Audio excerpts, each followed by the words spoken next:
Hello friends, welcome to Mita's রান্নাঘর। দুর্গাপূজা মানেই খাওয়া দাওয়া আর মজা। আজ বানাবো একেবারে পুজো স্পেশাল রেসিপি মোগলাই পরোটা।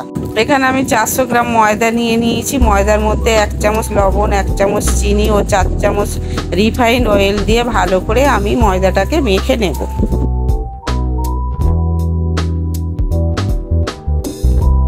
এই আমার মেশানো হয়ে গিয়েছে। মুঠো করলে ময়দাটা এইভাবে আসবে।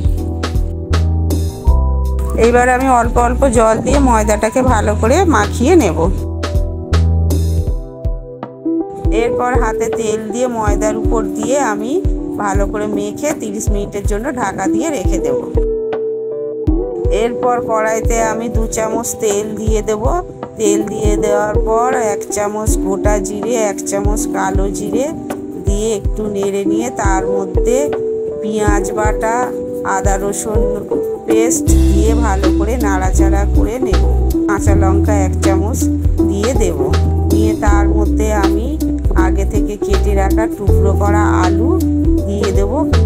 এরপর আলুর মধ্যে 1 চামচ নুন, 1 চামচ হলুদ, 1 চামচ লাল লঙ্কার গুঁড়ো দিয়ে ভালো করে নাড়াচাড়া করে নেব। জিরে গুঁড়ো দেব, দিয়ে আমি পরিমাণ মতো জল দিয়ে দেব এবং ঢাকা দেব। 15 মিনিটের মতো ঢাকা দিয়ে দেব। এদিকে ময়দাটা আমি ভালো করে মেখে নিয়ে লেচি কেটে নেব বড় বড় আকারে। 15 মিনিট পর আমি ঢাকাটা খুলে নিলাম এবং একটু নাড়াচাড়া করে আমার আলুর তরকারি হয়ে গিয়েছে।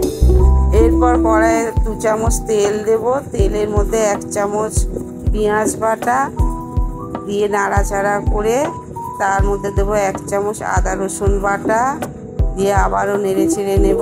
নিয়ে তার মধ্যে খানিকটা গোটা পেঁয়াজ, কাঁচা লঙ্কা দিয়ে নাড়াচাড়া করে তার মধ্যে দেব স্বাদ মতো লবণ, 1 চামচ হলুদ গুঁড়ো, 1 চামচ লাল লঙ্কার গুঁড়ো দিয়ে আবারও আমি নাড়াচাড়া করব।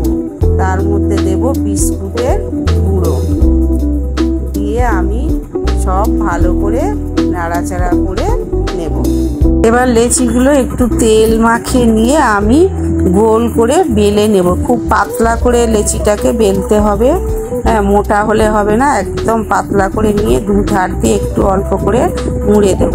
তারপর একটা ডিম বাটির মধ্যে ভেঙে নিয়ে অল্প একটু লবণ দিয়ে ভালো করে ফেটে নেব।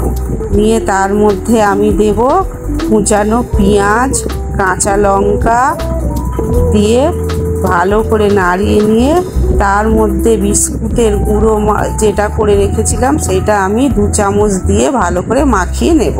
বাটির মাখানোটা পরোটার উপরে দিয়ে দেবো।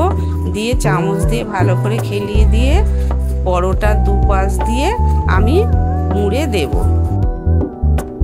দিয়ে এদিক দিয়েও আমি 1 পাট এদিকে মুড়ে দেব, আবার ওদিকেও পাটটা আমি এদিকে দিয়ে ভালো করে মুড়ে দিয়ে চেপে দিয়ে দেব যাতে না পুরটা বেরিয়ে আসে।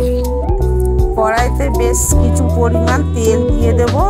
তেলটা গরম হলে আমি গ্যাসের ফ্লেমটা কমিয়ে দিয়ে মোগলাইটা দিয়ে দেব তেলের উপর। একদিক ভাজা হয়ে গেলে আবার আমি উল্টে অন্য দিকটা ভালো করে ভেজে নেব। এটা লো ফ্লেমে করতে হবে। এই আমাদের মোগলাই তৈরি হয়ে গিয়েছে।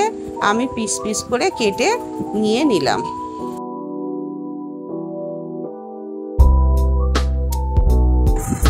এই দেখুন কতটা সুন্দর ভিতরের পুরটা হয়েছে।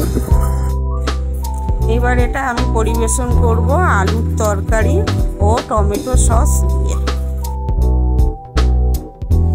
এই ছিল আজকের রেসিপি। বন্ধুরা, যদি ভালো লাগে তাহলে লাইক, শেয়ার, কমেন্ট ও সাবস্ক্রাইব করতে ভুলবেন না। ধন্যবাদ।